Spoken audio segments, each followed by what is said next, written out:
As the sun sets on this historic day for the AmaZulu nation, let's reflect on the historical significance and what this means for the reign of King Misuzulu Ka Zweithini. And Professor Mathole Motshekga is with us. He's a historian and cultural expert. Thank you very much for your time on the program. We appreciate you.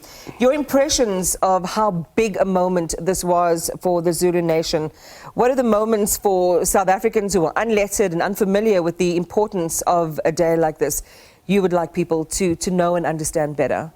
This is very important because you see there is one South African nation, but we have South African royal nations. So the Zulu nation is a royal nation in South Africa. Now these royal nations, like the Bapedi royal nation, the Venda royal nation, the Balobedu royal nations, are building blocks of the South African nation. And they are very important because government talks about nation building and social cohesion. You can't build the nation without these royal nations.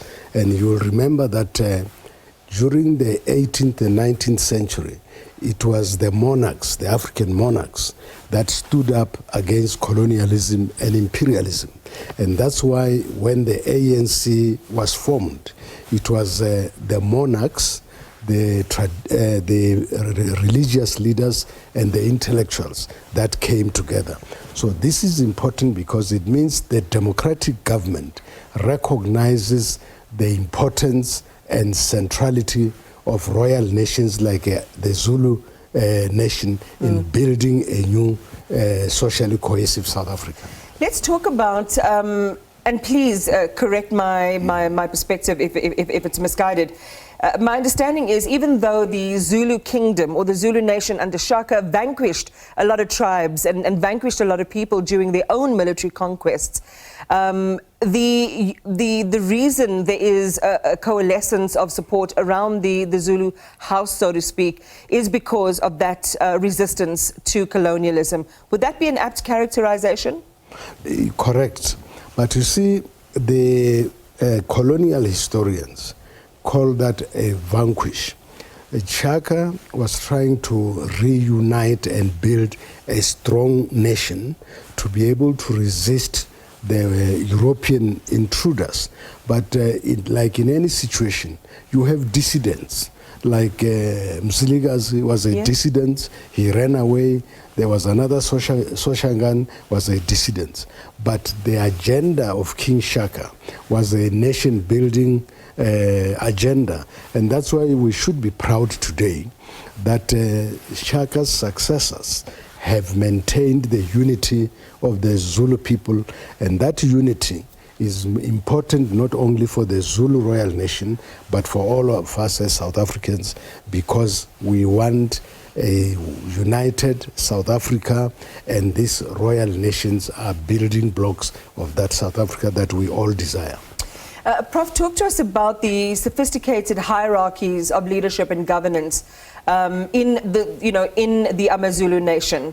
A lot of focus has been on the king. We're going to talk about unity. We're going to talk about how they plan for the future as a young king with a lot of young subjects and how they reimagine the future of the Zulu nation.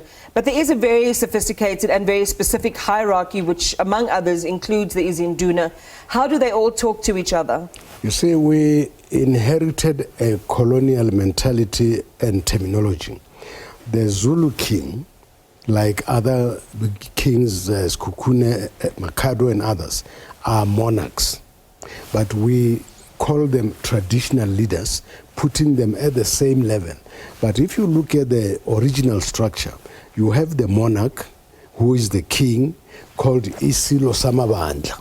In my tradition, Isilo Samabandla is Thobela Yamashago, one who controls the four quarters of the universe. Now, under him, you have Amakhosi. Amakhosi are senior traditional leaders. And under senior traditional leaders, you have head men and women. So it's a three-tiered hierarchy. Yeah. But now we isolate the individual as if it's all about the individual. It's about the whole traditional governance system. You mentioned something really important, and this is the role of women. An opportunity like this presents that question to be asked again, because we're thinking about looking to the future. Here's a king who is talking about unity. We know that he resides or reigns now over a divided Zulu household. We've seen that with the, the issues around the entry of the kraal, Prince Simakadi, and those issues, which one doesn't know how they will manifest in the future. But in celebrating their culture and this important historic day, how does the king look to the future in terms of credibly building that unity, but also maybe challenging some of these, these structures of patriarchy that have, created a very specific place for women in leadership, one might argue? You see, the other mistake we make is that he's presiding over a divided nation. It's not true. Because if there are dissidents, people who don't want to accept the decision of the Zulu royal nation, you don't say the nation itself is divided. It means that there are certain people who don't want to toe the line. So the Zulu nation is not divided, but there are some elements that are questioning things. And the fact that the royal nation decided on the king, and that the government was convinced on that, and the government issued a certificate. It means we have one undivided Zulu nation. But you see, sometimes we also talk about patriarchy. From outside you can think that men are dominating. But what is central is that to be a king, you must be born of a woman who in Soto they say Msadiwa Tsekiso. In Swati they call that Mfazi Wobunene, and the Wapedi talk about Msadiwa Lebone, which means that the women are the deciding factor as to who becomes a king. It's not every woman who can give birth to a king. It's a particular woman. So women have an important role to play, but they play it in the background. So to the uninitiated or outsiders to the culture, they think it's a men's only affair. It is not. That's the candle wife, I imagine you're referring to, which we had a lot about over the last few days. Granted, Prof, that characterization of the place and the importance of the female figures, because we've seen in other nations women have been the head of the nation, so to speak. In Zulu culture and tradition, is there that allowance? I mean, could we one day see a woman regent? No, you see, this whole system is based on the culture and tradition of a people. Now, for instance, the Balobedu, where I come from, for 200 years is women. And we are saying you can't change a culture which was established over 200 years. Now, in the case of the Zulus, the tradition is that the first-born child or the child born of the Umfazi Wobunene succeeds. So these things differ from place to place. It's interesting, as you say. I mean, it requires, I think, a lot more nuance and dimensionality in the way that we understand that, because younger people might say, but is culture and tradition not fluid? Should it not be something that is born of the time and respond to the time in that sort of organic way? What time? Because those people that say it must be born of the time, some studied in America, some in London, some in China, so they don't have a cultural base. Because you see, African monarchy is also a spiritual thing, because it says the king or queen links the people back to the power without beginning. That power without beginning is God.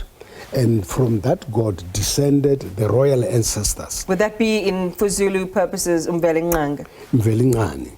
So it means that the royal house must be directly linked to the royal ancestors, who in turn link you to God. Now, if an intruder comes in and breaks that chain, he can't represent the people before Mvelingane, because he's not of blue blood or royal blood. Right. And that's why, you see, I think as government, we made a mistake that we don't teach African law in the universities, and sometimes we get even white judges to preside over matters relating to royalty, and they deal with these matters mechanically without taking into account the spirituality of the people, the cultures of the people. They just say it's human rights. Human rights must be subject to the religion of the people, because the Constitution recognizes African religion, and these matters of royalty are governed by African religion as well. You and I could have a really long and fascinating conversation just on that alone. I find it quite interesting. Let's go then to the relationship between government and the Zulu royal house, or the Zulu kingdom, the Zulu nation. The official ceremony was today. That certificate was handed over. In a sense, it animates his powers, King Misuzulu's powers. What are the parameters and responsibilities that flow out of the coronation insofar as the handing over of the certificate is concerned? You see, as the president correctly pointed out, he regards the king, the monarch, as the custodian of the cultures and traditions. These cultures and traditions are the mainstay of ethical and moral values of the Zulu people. And you need these ethical and moral values for building and keeping the nation together, what we call social cohesion. But it doesn't stop there. Mm-hmm. You need to mobilize the people for development. Now, it means that the king and his people will partner with government and the presidency in particular to drive developmental projects to combat the triple challenge of poverty, unemployment, and inequality. So this is a great step that has happened, because now government has a real partner in development.